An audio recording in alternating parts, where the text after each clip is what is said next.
subscribe the channel and press the bell icon for upcoming videos. Hello friends, welcome to my channel Pharmacology Concepts by Rajesh Chaudhary, and in this video I am going to discuss in detail about the diabetes mellitus। तो आज की video में हम बात करेंगे diabetes mellitus के बारे में, जो कि बहुत ही इंपॉर्टेंट टॉपिक है, चाहे आप बात करें पैथोफिजियोलॉजी की हो, फार्माकोलॉजी की हो या रिसर्च पॉइंट ऑफ व्यू से हो।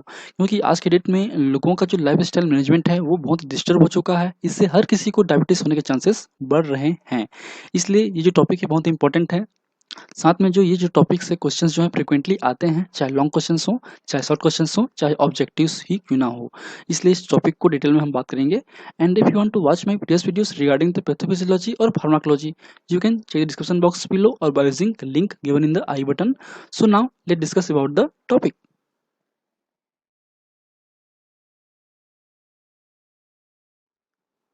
So contents of the lecture: diabetes mellitus, global impact of the diabetes mellitus, insulin.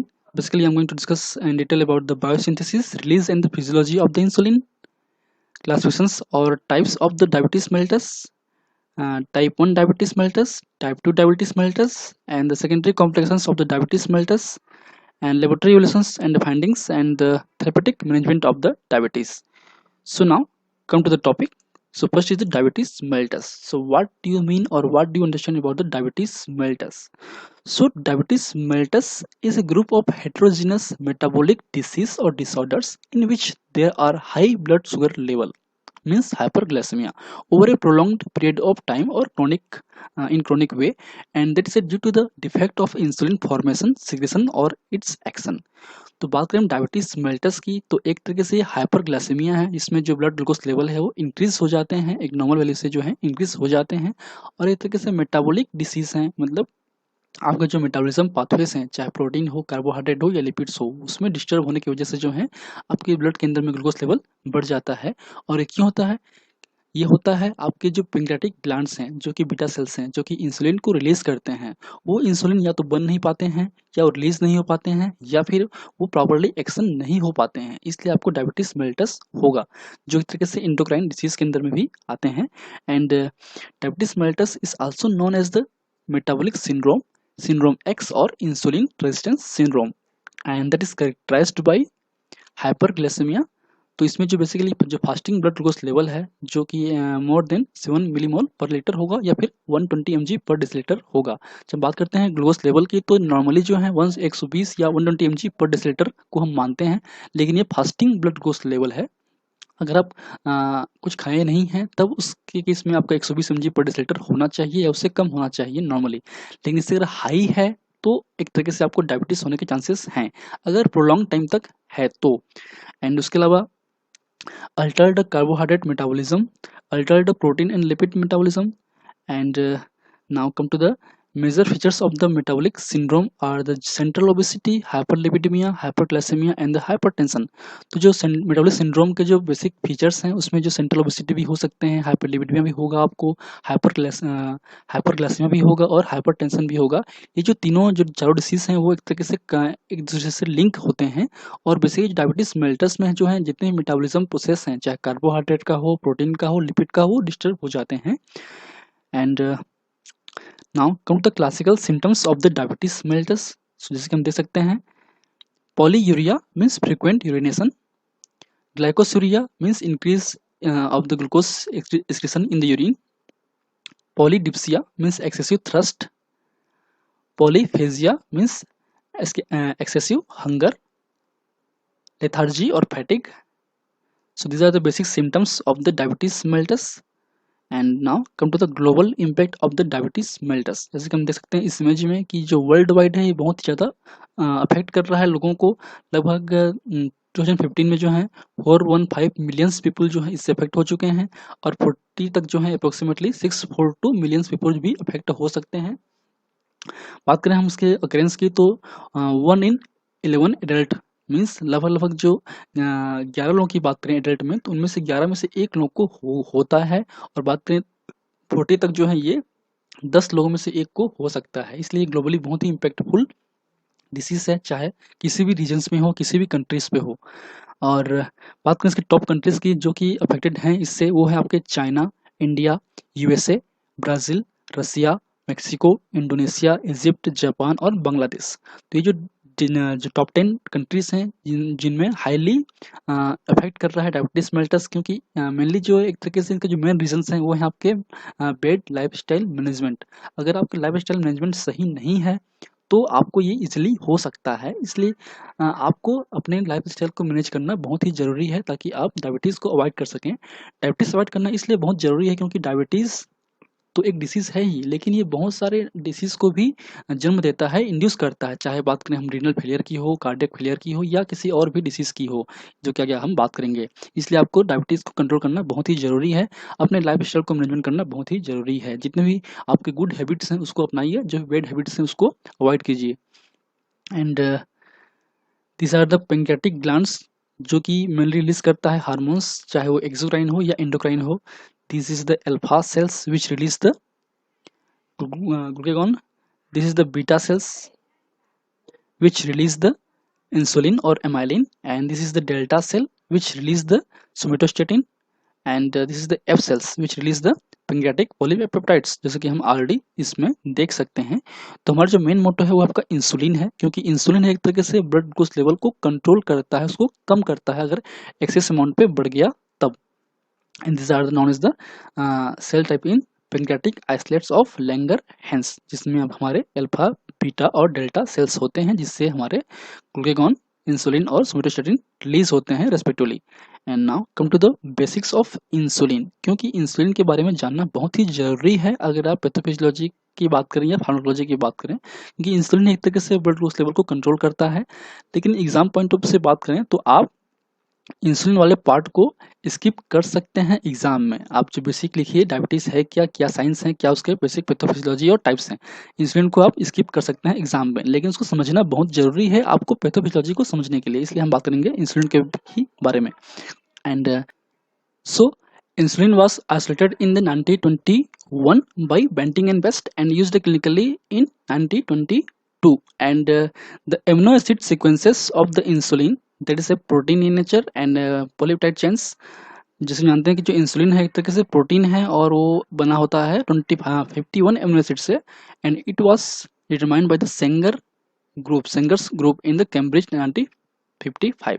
तो जो इसका जो सीक्वेंसिंग है एमिनो एसिड्स का उसको डिटरमाइन किया था सेंगर्स ग्रुप ने, सेंगर्स और साइंटिस्ट ने, और कैम्ब्रिज में किया था 1955 में, जो कि एक तरीके से पॉलीपेप्टाइड चेन्स का बना होता है, and it is made up of two polypeptide chains, chain A and chain B, and chain A is acidic that contains 21 amino acids, and chain B basically basic and it contains 30 amino acids, and these chains means chain A and chain B are linked together by the 2 disulfide bridge, जो कि हम आगे detail में structure बात करेंगे। And बात करें इसके बायोसिंथेसिस की, तो it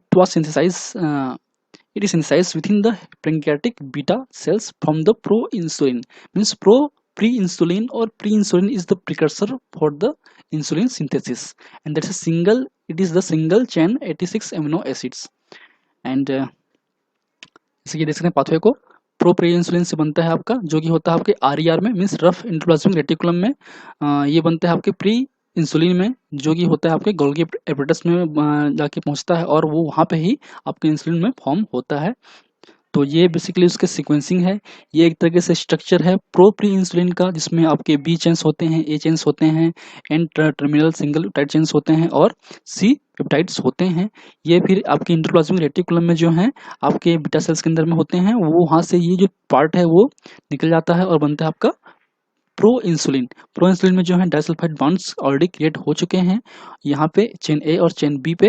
तो ये फिर आगे फिर गोल्गी एपेटस में ही आपके एक तरीके से कन्वर्ट्स होते हैं आपके इंसुलिन में और आपके सी पेप्टाइड्स में, और ये दोनों ही एक तरीके से रिस्टोर होते हैं आपके इंसुलिन वेसिकल्स में, और ये दोनों एक साथ रिलीज होते हैं। तो जो टी हाफ है देख सकते हैं, जो टी हाफ है इसका होता है अप्रोक्सीमेटली 6 मिनट, और ये होता है आपका लगभग इससे ज़्यादा होता है आपके इंसुलिन से। And peptide is the marker of the insulin synthesis and secretion. तो ये एक तरीके से बायोमार्कर है, इसको हम एस्टिमेट करके हम जान सकते हैं कि इंसुलिन आपकी बॉडी में बन रहा है या नहीं बन रहा है। तो ये दोनों ही रिलीज होते हैं ओके एक साथ, और ये इजिली जो है डिस्ट्रॉय भी हो जाते हैं आपके हेपेटिक मेटाबॉलिज्म के through. And this is the basic structure of insulin. इसमें जो है आपके 16 पॉइंट पे ही आपके जितने भी डाइसल्फाइड बॉन्ड हैं वो ब्रिज बनते हैं, जो कि आपके एग्जाम्स में आ सकते हैं कि 16 पे ही बनते हैं। जो पोजीशन है वो आपके 6, ये आपका इंट्रा चेन मीन चेन्स के अंदर में ही है, चेन ए पे ही आपके 6 और 11 पोजीशन पे, और आपके इंटर चेन्स मीन्स आपके ए और चेन चेन बी के बीच में जो बनते हैं वो होता है 7 पोजीशन पे, 7 पे, और 19 20 पे, 20 19 पे, 20 आपके ए का, 20 और 19 आपके बी का। तो ये बेसिक स्ट्रक्चर है आपके इंसुलिन का, and there is a basic insulin biosynthesis and release pathway. तो जो इंसुलिन का जो बायोसिंथेसिस रिलीज है वो डिपेंड करता है आपके मॉलिक्यूल्स, बहुत सारे मॉलिक्यूल्स पे, चाहे फैटी एसिड्स हो, ग्लूकोज हो, एमिनो एसिड्स हो। तो मेन जो है आपके ग्लूकोज है। अगर आपके बॉडी के अंदर में ग्लूकोज लेवल बढ़ा, जो कि अप्रोक्सीमेटली 70 mg पर डेसीलीटर से बढ़ा, तो वो ग्लूकोज से एक तरीके से आपके इंसुलिन रिलीज को स्टिमुलेट करता है। तो वो ग्लूकोज जो है आपके GLUT2 ट्रांसपोर्टर के थ्रू आपके इंटर करते हैं आपके पैंक्रियाटिक बीटा सेल्स में, और वो जो ग्लूकोज है उसमें फिर होगा आपका ग्लाइकोलिसिस पाथवे, उसके थ्रू आपके बनाएगा आपका मेन एटीपी। ये एटीपी एक तरीके से जो आपके एटीपी सेंसिटिव या ATP gated potassium channel ion है उसको ये ब्लॉक करता है। उसको ब्लॉक होने की वजह से जो है आपके जो सेल्स के अंदर में पोटेशियम आयन का जो कंसंट्रेशन है वो बढ़ जाएगा। उससे उसकी जो वो मेन पोटेंशियल एनर्जी है वो ही बढ़ेगा, और उसके थ्रू जो है आपके जो फर्दर उसमें कैल्शियम चैनल्स होंगे, वोल्टेज गेटेड कैल्शियम चैनल होंगे, वो एक्टिवेट होंगे। उससे कैल्शियम चैनल का एंट्री होगा, एंट्री होने की वजह से जो कैल्शियम चैनल का कंसंट्रेशन है आपके सेल्स के अंदर में वो बढ़ जाएगा। उससे फिर जो है एक तरीके से जो स्टोर्ड कैल्शियम आयन हैं, आपके स्टोर्ड इंसुलिन हैं आपके इंसुलिन वेसिकल्स में, वो एक्सोसाइटोसिस के थ्रू रिलीज कराएंगे। तो इस तरीके से रिलीज होगा आपके बाय द ग्लूकोज। और देख सकते हैं कि आपका जो इंसुलिन है वो आपके इंडोप्लाज्मिक रेटिकुलम, खासकर रफ इंडोप्लाज्मिक रेटिकुलम पे सिंथेसाइज होना शुरू होते हैं प्रो प्री इंसुलिन से, फिर बनते हैं आपके प्रो प्री इंसुलिन, फिर आपको बनते हैं इंसुलिन, जो कि बनते हैं आपके गोल्गी एपेटस में। And in pancreatic beta cells glucose release required calcium influx. तो आपके बीटा सेल्स में जो है इंसुलिन रिलीज के लिए जरूरी क्या है आपका कैल्शियम का होना, ताकि एक्सोसाइटोसिस हो सके। और आपकी जब भी ग्लूकोज लेवल कम होगा उससे एटीपी कम होगा, एटीपी कम होने की वजह से जो है जो पोटेशियम आयन का इफ्लक्स बढ़ेगा। उससे क्या होगा, आपके जो मेन पोटेंशियल है वो कम होगा, मीन्स इंक्रीज द हाइपरपोलराइजेशन, उससे कैल्शियम कमी होगी और इंसुलिन रिलीज भी कम होगा। इसलिए जो मेन रेगुलेटर है आपके इंसुलिन रिलीज का या सिंथेसिस का वो क्या है आपका ब्लड ग्लूकोज लेवल। अगर वो बढ़ेगा तब वो उल्टा इफेक्ट होगा। ये जो इमेज है हमने कैटलिस्ट यूनिवर्सिटी के जो यूट्यूब चैनल्स है उसके थ्रू लिया है, आप इसको लिंक से जाके डिटेल में और जान सकते हैं। And now come to the insulin release pattern. So normally pancreas contains 200 unit of the insulin and secrete about 50 unit in daily, and most of the release insulin means 50% insulin is metabolized by the liver and destroyed, and this insulin means release depends on the blood glucose level, जिसकी हम बात कर चुके हैं कि जो release है insulin का वो डिपेंड करता है आपके ब्लड ग्लूकोज लेवल पे। And if more than 70 mg per decilitre glucose level stimulate the release of insulin and the response has been two phases. इसमें टू फेज में रिस्पॉन्स शुरू करेगा आपके ग्लूकोज के अगेंस्ट में insulin. First is the initial rapid phase, that is a reflecting release of stored insulin. इसमें जो भी इंसुलिन स्टोर्ड है आपके वेसिकल्स में वो रिलीज करेंगे आपके इनिशियल रैपिड फेज में। सेकेंड है आपका डिलेड स्लोअर फेज, जिसमें that reflecting both continued release of the stored hormone and the newly synthesize. तो इसमें जो सिंथेसिस भी होंगे और जो स्टोर्ड इंसुलिन है वो भी रिलीज होंगे और कंटिन्यूसली रिलीज होते जाएंगे, जैसे कि हम इस इमेज में देख सकते हैं फेज 1 और फेज 2। तो नॉर्मली रिएक्ट करता है आपके, जैसे ही ग्लूकोज लेवल बढ़ा उसमें जो नॉर्मली जो है स्टोर्ड इंसुलिन जो रिलीज करेंगे, फिर वो इधर नए बनेंगे वो भी रिलीज करते जाएंगे। ये आपके नॉर्मल लेवल है, नॉर्मली रिस्पॉन्ड है। अगर बात करें डायबिटीज़ की तो दो होते हैं टाइप की, टाइप 1 टाइप 2। तो टाइप 1 में जो है दोनों ही फेज जो हैं, फेज 1 और फेज 2 दोनों ही नहीं पाए जाते हैं, दोनों ही नहीं होते हैं। मतलब इंसुलिन जो है एक तरीके से रिलीज ही नहीं होता है, चाहे वो स्टोर्ड ही क्यों ना हो, चाहे वो सिंथेसाइज ही क्यों ना हो। अब और बात करें हम टाइप 2 डायबिटीज़ की, तो उसमें जो है आपके फेज 1 नहीं होता है, फेज 2 होते हैं। फेज 2 इसमें होते हैं, मीन्स जो स्टोर्ड इंसुलिन है वो प्रॉपर्ली रिलीज नहीं कर पाते हैं, वो जो नए इंसुलिन बनते हैं उसके बाद वो रिलीज होते हैं। इसलिए इस कंडीशन में जो है हमको इंसुलिन रिलीज को बढ़ाना है ताकि ग्लूकोज लेवल जो है मेंटेन हो सके। इसको जो हमने आपके रेंगडेल से लिया हुआ है। हम जो ये मैटर है बेसिकली हमने रेंगडेल और हर्ट्समोन की बुक से लिया है, तो आप उसको प्रेफर कर सकते हैं। And now come to the insulin regulator. तो बहुत सारे मॉलिक्यूल्स हैं जो कि इंसुलिन को रेगुलेट करते हैं, या बात करें उसकी रिलीज को इंक्रीज या डिक्रीज कर सकते हैं। जैसे कि बात करें हमारे बॉडी के अंदर में जो ब्लड है, ब्लड में अंदर में जो इम्यूनो एसिड्स हैं, ग्लूकोज लेवल हैं या फैटी एसिड्स हैं, या आपके डाइजेस्टिव हार्मोन्स हैं, जेटी हार्मोन्स हैं, ये सब जो हैं आपके बीटा सेल्स को स्टिमुलेट करेंगे इंसुलिन रिलीज के लिए। इसके अलावा जो आपके पैरासिम्पैथेटिक नर्वस सिस्टम है, या फिर बात करें इमालिन इमालिन है, या फिर बात करें ग्लूकागॉन है, ये सब इंड्यूस करेंगे आपके इंसुलिन रिलीज के लिए। लेकिन आपके जो सिंथेटिक नर्वस सिस्टम है, अल्फा टू एड्रेनर्जिक रिसेप्टर्स हैं या एड्रेनलिन है, वो इंसुलिन रिलीज को कम करता है। इसके अलावा जो ड्रग है सल्फाइल यूरिया, वो भी इंसुलिन रिलीज को कम करता है। इसके अलावा जो डेल्टा सेल्स हैं, जो कि एक तरीके से रेगुलेटरी सेल्स हैं आपके अल्फा और बीटा का, वो कंट्रोल करता है, इसके रिलीज को ये कम करता है। सो इस तरीके से इंसुलिन वर्क करता है, रेगुलेट होता है। इंसुलिन का रिलीज नहीं होगा तो अल्टीमेटली उसकी एक्टिविटी कम होगी और उससे आपको डायबिटीज मेल्टस हो सकता है। So this is the basic action और फिजियोलॉजी ऑफ द इंसुलिन। तो बेसिकली जो इंसुलिन है वो आपके कार्बोहाइड्रेट, फैट और प्रोटीन मेटाबॉलिज्म को रेगुलेट करता है। मींस इंसुलिन का जो मेन मोटो ये है कि आपके बॉडी के अंदर में, ब्लड के अंदर में ग्लूकोज लेवल को कम करना। तो सारे पाथवे को इनहिबिट करता है जिससे ग्लूकोज लेवल बढ़ता है, और सारे पाथवे को इंक्रीज करता है जिससे ग्लूकोज लेवल कम हो सकता है। तो बात करें वन बाय वन, तो पहला आपका कार्बोहाइड्रेट मेटाबॉलिज्म। तो इसमें जो है आपके लीवर के अंदर में जो ग्लूकोनियोजेनेसिस है, means formation of the glucose from the other sources like protein and lipids, उसको कम करेगा, उससे ग्लूकोज कम बनेगा। फिर आपका ग्लाइकोजिनोलिसिस, मींस ग्लाइकोजन से ग्लूकोज का बनना, उसको भी कम करेगा। Increase the glycolysis means breakdown of the glucose, and increase the glycogenesis means formation of glycogen from the glucose, इसको ये इंक्रीज करेगा। बात करें फैट सेल्स में, तो ग्लूकोज अपटेक को इंक्रीज करेगा और ग्लिसरॉल सिंथेसिस को भी इंक्रीज करेगा, ताकि जो है आपके वो जो ग्लूकोज है लेवल है वो कम हो सके और फैटी एसिड्स भी कम हो सके, ताकि आपको ग्लूकोज ना मिल पाए। उसके अलावा जो मसल्स में है, ग्लूकोज अपटेक को इंक्रीज करेगा, ग्लाइकोलिसिस को इंक्रीज करेगा और ग्लाइकोजेनेसिस को भी इंक्रीज करेगा। बात करें हम लोग फैट मेटाबॉलिज्म को लेकर, तो फैट मेटाबॉलिज्म में भी जो सिंथेसिस है मींस लिपोजेनेसिस है उसको इंक्रीज करेगा, और ब्रेकडाउन है उसको मींस लिपोलिसिस को कम करेगा। इसके अलावा it increase the synthesis of the triglycerides, fatty acids in the fat cells and decrease the lipolysis in the fat cells. बात करें प्रोटीन मेटाबॉलिज्म की, तो जो प्रोटीन ब्रेकडाउन है उसको भी कम करेगा आपके लिवर के अंदर में, और आपके जो मसल्स हैं उसमें एमिनो एसिड का अपटेक इंक्रीज करेगा और प्रोटीन्स की सिंथेसिस भी अपटेक करेगा। क्योंकि अल्टीमेटली जो ग्लूकोज है या तो कार्बोहाइड्रेट से बनेगा, मतलब ग्लाइकोजन से बनेगा, या फिर जो प्रोटीन और लिपिड्स हैं मींस फ्री फैटी एसिड्स हैं और आपके अमीनो एसिड्स हैं, उनसे भी ग्लूकोनियोजेनेसिस पाथवे के थ्रू बन जाता है। तो अल्टीमेटली जो इनके मेटाबॉलिज्म है उसको कम करेगा आपके इन सारे पाथवे का। And now come to the classifications of or type of the diabetes mellitus. So basically we know that the diabetes mellitus are majorly two types, type 1 and type 2. So first is the type 1 diabetes mellitus that accounts for the 10% of the cases. तो maximum ये 10% तक cases होते हैं पूरे diabetes में, और it is really known as the insulin dependent और IDDM means insulin dependent diabetes mellitus और juvenile onset diabetes that known as GOD. And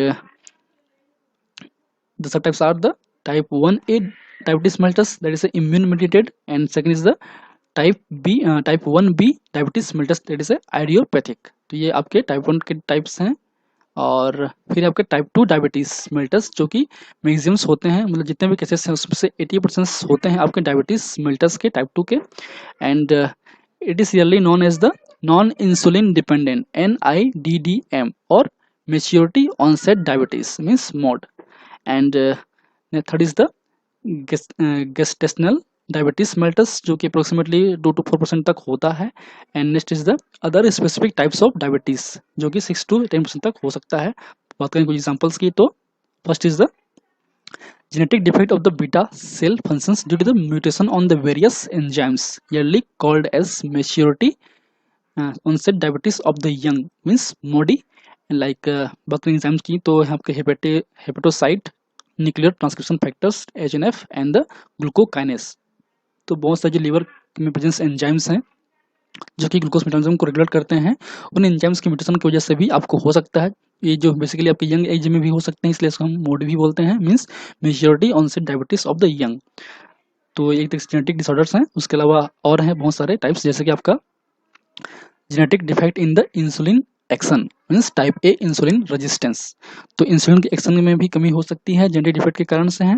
मतलब आपके जो इंसुलिन रेजिस्टेंस हो सकते हैं आपकी सेल्स के अंदर में, मीन्स इंसुलिन का एक्शन उसमें लॉस होगा, जो भी आपके इंसुलिन रिसेप्टर्स होंगे सेल्स पे वो प्रॉपर्ली काम नहीं करेंगे। Next is the disease of the exocrine pancreas means chronic pancreatitis, pancreatic tumours and the post pancreatectomy. तो पेंक्रियाटिक डिसीज होने के कारण भी आपको डायबिटीज मेलिटस हो सकता है। And next is the endocrinopathies means acromegaly और Cushing syndrome and the phaeochromocytoma. तो इन डिसीज के कारण भी आपको डायबिटीज मेलिटस हो सकता है। And next is the drug और केमिकल इंड्यूस्ड मीन्स स्टेरॉइड्स और thyroid hormone and thyroids like beta blockers thyroids. इसके अलावा बहुत सारे और ड्रग केमिकल होते हैं, जैसे कि बात करें हम लोग स्टीजेट की हो या फिर आपके मीन्स स्टेप्टोजोट्रोसिन की हो या फिर एलोक्सोन की हो, उससे भी आपको डायबिटीज हो सकता है। Next is the infections. तो बहुत सारे जो बैक्टीरियल हैं या फिर आपके वायरस हैं, चाहे बात करें रूबेला हो, मीजल्स हो, साइटोमेगाली हो, उनसे भी हो सकते हैं आपको diabetes. Next is the uncommon form of immune mediated diabetes mellitus stiff man syndrome. इसकी स्टिफमैन सिंड्रोम हो गया। एंटी इंसुलिन रिसेप्टर्स एंटीबॉडीज हो गया, आपकी बॉडी के अंदर में जो इंसुलिन रिसेप्टर्स हैं उसके अगेंस्ट में एंटीबॉडीज क्रिएट होंगे जो कि उसको ब्लॉक कर देंगे ताकि इंसुलिन उस पर काम ना कर सके, उससे इंसुलिन का एक्शन भी लॉस होगा और आपको डायबिटीज हो सकता है। And next is the other genetic syndromes like Down syndrome, Klinefelter syndrome and Turner syndrome. तो ये कुछ सिंड्रोम्स हैं जिससे भी आपको डायबिटीज हो सकता है। And now come to the pathogenesis pathway of the diabetes mellitus. So diabetes mellitus and depending on the etiology hyperglycemia और diabetes mellitus में results from the following, जिसकी हम बात कर चुके हैं। रिड्यूस द इंसुलिन सिक्रीशन, या तो इंसुलिन सीक्रेट नहीं हो पाएगा आपकी बॉडी के अंदर में, या फिर reduce the insulin production, production भी कम हो सकता है, या फिर डिक्रीज द इंसुलिन एक्शन। उसके अलावा decrease the glucose utilization of the body, body उसको अपटेक प्रॉपर्ली नहीं कर पाएगा, उसका यूज नहीं कर पाएगा, तो भी आपके ग्लूकोज लेवल जो है बढ़ सकते हैं। या फिर decrease the glucose, increase the glucose production, या फिर जितने भी आपके ऐसे पाथवे हैं जिससे ग्लूकोज बढ़ता है, चाहे बात करें ग्लूकोनियोजेसिस की हो या ग्लाइकोजिनोलिसिस की हो, तो उससे भी जो है ग्लूकोज आपके बॉडी के अंदर में बढ़ सकता है। तो ये बेसिक पाथवे हैं आपके इंसुलिन बढ़ने के लिए, लेकिन ये डिपेंड करता है आपके टाइप्स कौन सा है, किस टाइप के डायबिटीज़ हैं आपको। तो हम बात करेंगे आगे डिटेल में। तो बेसिकली आपके जो टाइप्स हैं वो होते हैं दो टाइप के, टाइप 1 और टाइप 2, जिसके बारे में हम डिटेल बात करेंगे। तो टाइप 1 डायबिटीज मेलिटस, जिसको हम जो ईयरली है we known as the insulin dependent diabetes mellitus, that is IDDM, और juvenile onset diabetes, that is GOD। तो हम पहले जो है इंसुलिन डिपेंडेंट डायबिटीज मेलिटस भी बोलते हैं और अभी भी बोलते हैं, लेकिन ये एग्जैक्ट वर्ड सही नहीं है और ना ही ये सही है। And it is account for the 10% cases, जितने भी केसेस होते हैं डायबिटीज़ के उसमें से 10% केसेस जो हैं टाइप 1 के होते हैं। And usually occurs in the non obvious person before the age of 30 years. तो ये जो है ये कहा गया था कि 30 ईयर्स से पहले ये हो जाते हैं, लेकिन ये नहीं है, किसी भी एज में हो सकते हैं, इसलिए जो जुवेनाइल ऑनसेट डायबिटीज़ जो टर्म्स हैं वो सही नहीं है, क्योंकि हम आगे बात करेंगे। And they are absolute requirement of the insulin replacement as a treatment. तो पहले ये भी कहा गया था कि जो इंसुलिन रिप्लेसमेंट है इसमें बहुत ही ज़रूरी है, लेकिन ये भी उतना ज़रूरी नहीं है। हम पहले जो है ओरल हाइपोग्लाइसेमिक ड्रग के थ्रू भी ठीक कर सकते हैं, बाद में फिर इंसुलिन की रिक्वायरमेंट पड़ती ही है, ये तो सही है। And lack of both insulin release phase, जो दो फेज होते हैं आपके, फेज 1 और फेज 2, इनिशियल रैपिड फेज और डिलेड स्लोअर फेज, वो भी इसमें नहीं होते हैं। मीन्स ना ये स्टोर्ड इंसुलिन जो है रिलीज हो पाते हैं या फिर ना ही वो बन पाते हैं, मीन्स सिंथेसिस भी डिफेक्ट होते हैं। And beta cells, basically beta cells fails to respond the normal stimuli for the insulin release. जो भी आपके नॉर्मल स्टिमुलाई है, चाहे वो फ्री फैटी एसिड्स हो, एमिनो एसिड्स हो या ग्लूकोज हो, तो glucose is the main metabolites, main compounds for the regulation of the insulin release.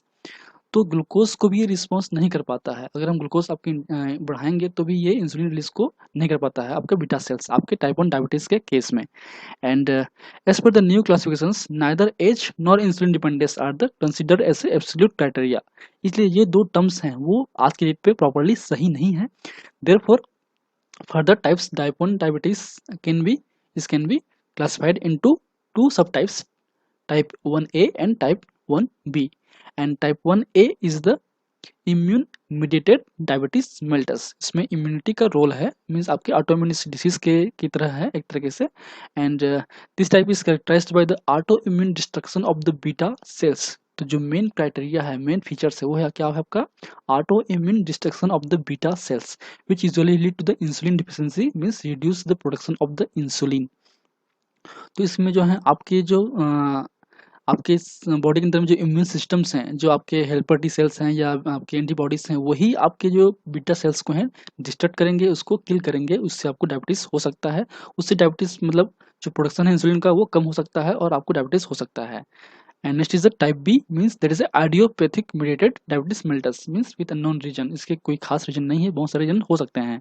And this type is characterized by the insulin deficiency with the tendency to develop ketosis, but they this patient are negative for the autoimmune markers. तो इसमें autoimmune marker नहीं होते हैं, फिर भी इसमें जो है आपके जो बीटा सेल्स हैं वो डिस्ट्रक्ट होंगे। उसके अलावा जो है इसमें कीटोसिस जो है ये हो सकता है मेनली।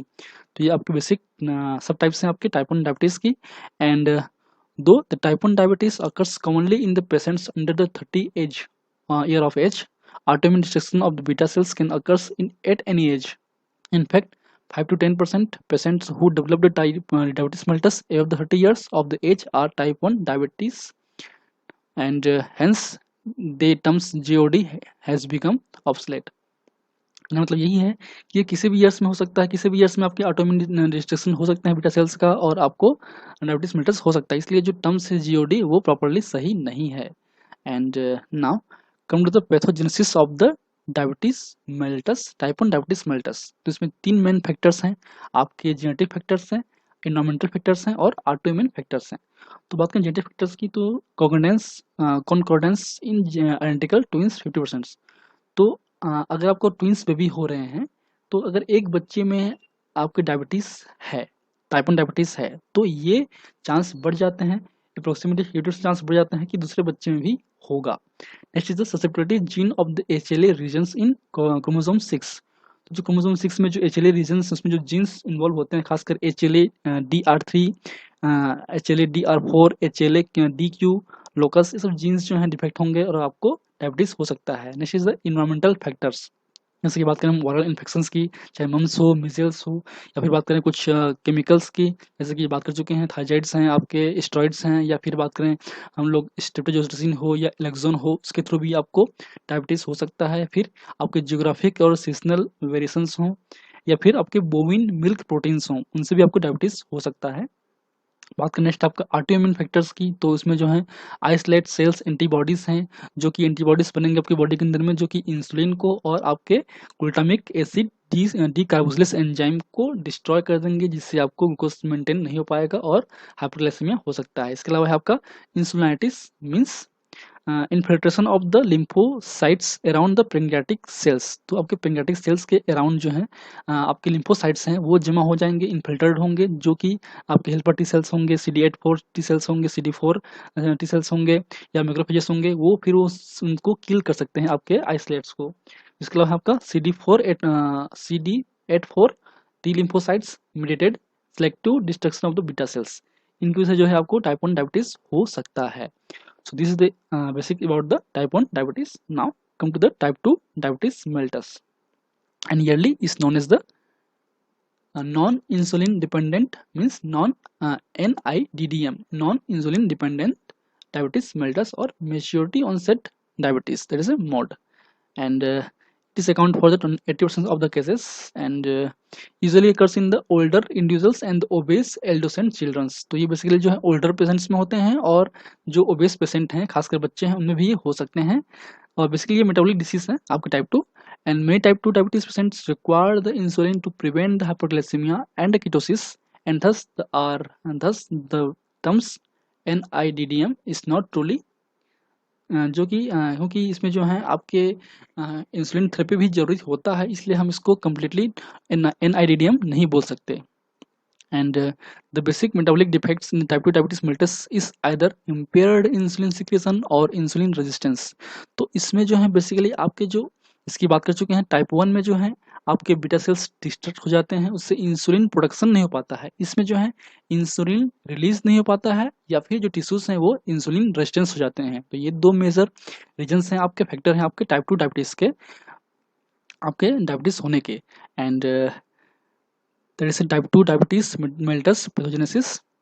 इसमें जो बहुत सारे फैक्टर्स इन्वॉल्व होंगे, जेनेटिक फैक्टर्स हैं आपके, कॉन्स्टिट्यूशनल फैक्टर्स हैं आपके, इंसुलिन सिक्रेशंस फैक्टर्स हैं, या फिर इंसुलिन रेजिस्टेंस के हैं। तो जो जेनेटिक फैक्टर्स हैं जो कि आपके खास कर बात करें जेनेटिक फैक्टर्स की, तो कॉन्कोडेंस इन द आइडेंटिकल ट्विंस 80%, मतलब अगर एक ट्विंस में से एक बच्चे को अगर डायबिटीज है तो सेकेंड को भी चांसेस हैं लगभग 80% के। And the both parents diabetic percent, अगर दोनों पेरेंट जो हैं डायबिटिक हैं तो लगभग 0.5% चांस होते हैं कि उन बच्चे को भी डायबिटीज हो सकता है। एंड बात करें हम लोग कॉन्स्टिट्यूशनल फैक्टर्स की, उसमें आते हैं ओबेसिटी, हाइपरटेंशन या लो फिजिकल एक्टिविटी। ये भी रीजंस हो सकते हैं आपके डायबिटीज के।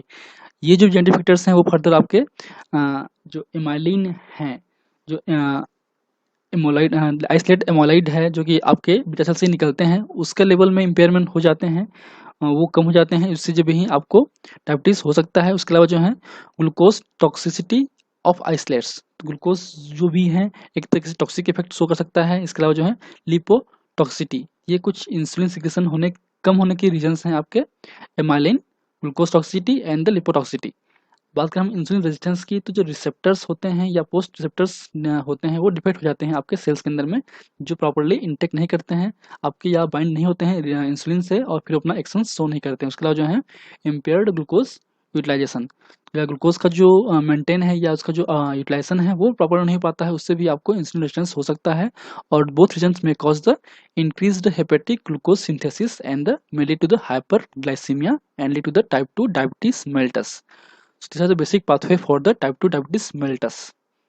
And now come to the difference between the type 1 and type 2 diabetes mellitus. बात करें फ्रीक्वेंसी की, तो लगभग जैसे कि बात कर चुके हैं 10 to 20% चांस होते हैं आपके टाइप 1 के, और 80 to 90 होते हैं आपके टाइप 2 के। ये जो एज ऑफ ऑनसेट है ईयरली हो सकता है, लगभग बिलो टू 30 ईयर 35 ईयर हो सकते हैं, ये जो है बाद में हो सकते हैं, लेकिन आज की डेट में कहीं भी किसी भी एज में हो सकते हैं। बात करें इसकी ऑनसेट की, तो ये एब्रप्ट और सीवियर हो सकते हैं डायरेक्टली, ये आपके ग्रेजुअल बढ़ेंगे आपके टाइप 2 डायबिटीज मेलिटस। बात करें हम वेट की, तो इसमें जो टाइप 1 में जो है आपके जो वेट है वो नॉर्मल रह सकते हैं, लेकिन आपके टाइप 2 में जो है ओबीस हो सकते हैं। बात करें हम HLA की, तो इसमें link to the HLA-DR3, HLA-DR4 and HLA-DQ, जो कि हम ऑलरेडी बात कर चुके हैं। जो टाइप 2 में है उसमें लगभग कोई लिंक नहीं होता है। फैमिली हिस्ट्री लगभग इसमें 20% तक हो सकते हैं, कम हो सकते हैं।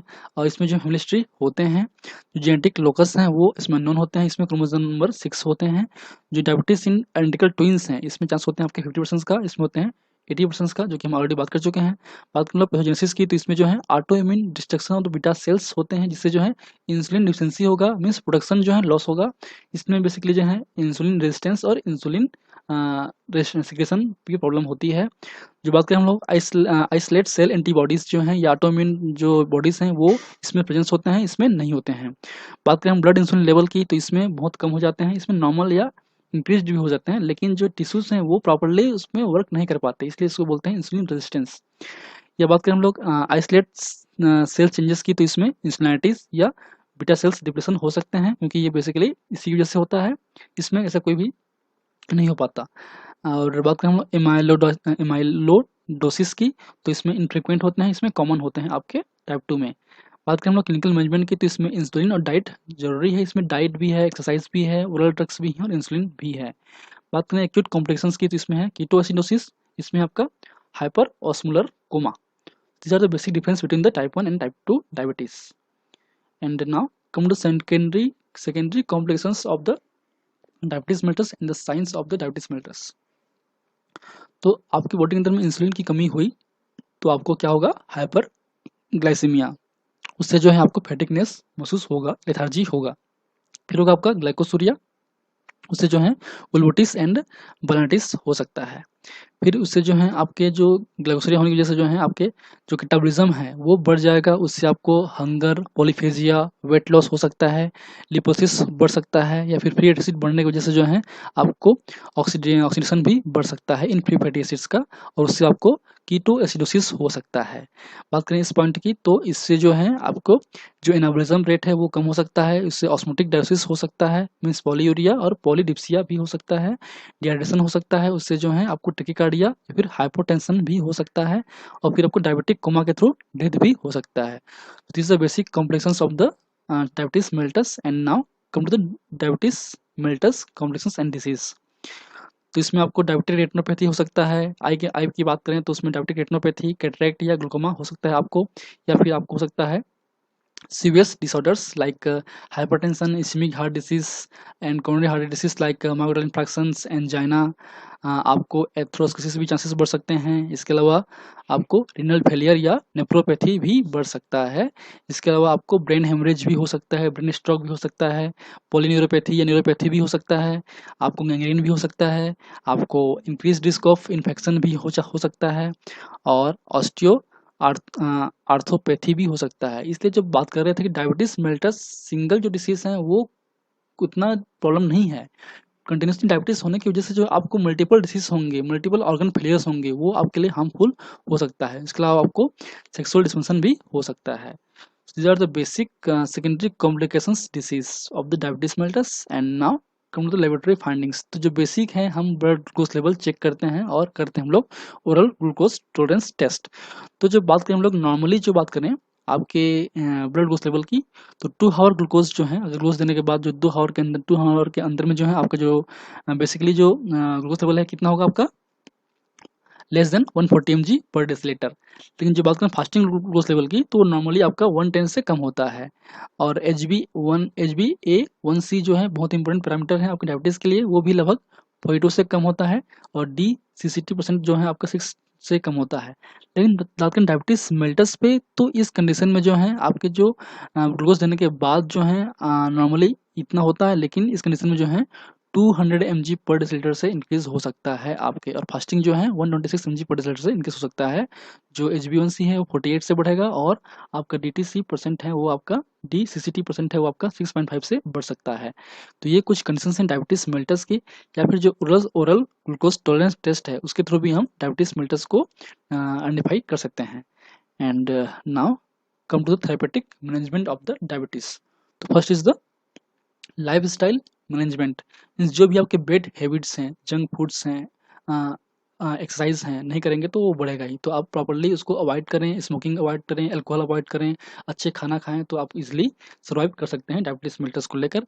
एंड डाइटरी मैनेजमेंट बहुत ज़रूरी है आपके डायबिटीज कंडीशन में। आपको स्वीट अवॉइड करना है, एंड इंसुलिन थेरेपी भी ज़रूरी है। बहुत सारे इंसुलिन थेरेपी आ चुके हैं, चाहे वो सिरिंज के लेवल पे हो, ओरली हो, या फिर आपके इनहेलेशन के थ्रू हो, तो इंसुलिन भी आप ले सकते हैं। इसके अलावा ओरल हाइपोग्लाइसेमिक ड्रग्स होते हैं, जैसे कि सल्फानिल यूरिया है, टॉर्बिटामाइड, ग्लिपेजाइड, उसके अलावा मेटफॉर्मिन है, बहुत सारे ड्रग्स हैं आप मार्केट में अवेलेबल, तो उसके थ्रू भी हम ठीक कर सकते हैं। लेकिन ये जो डिसीज़ है कंप्लीट ठीक नहीं हो, क्यूरेबल नहीं है, ये एक तरह से प्रिवेंटेबल है, इसको हम प्रिवेंट कर सकते हैं, हम उसको कंप्लीट ठीक नहीं कर सकते। इसके अलावा बहुत सारे सर्जिकल मेथड भी हैं जिसके हम ठीक कर सकते हैं। सो these are the basic information regarding the diabetes mellitus। And if you like my videos, please press the like button, share with your friend, and any feedback please comment on the comment section, that motivates me for the upcoming videos. And in last, thank you, keep watching.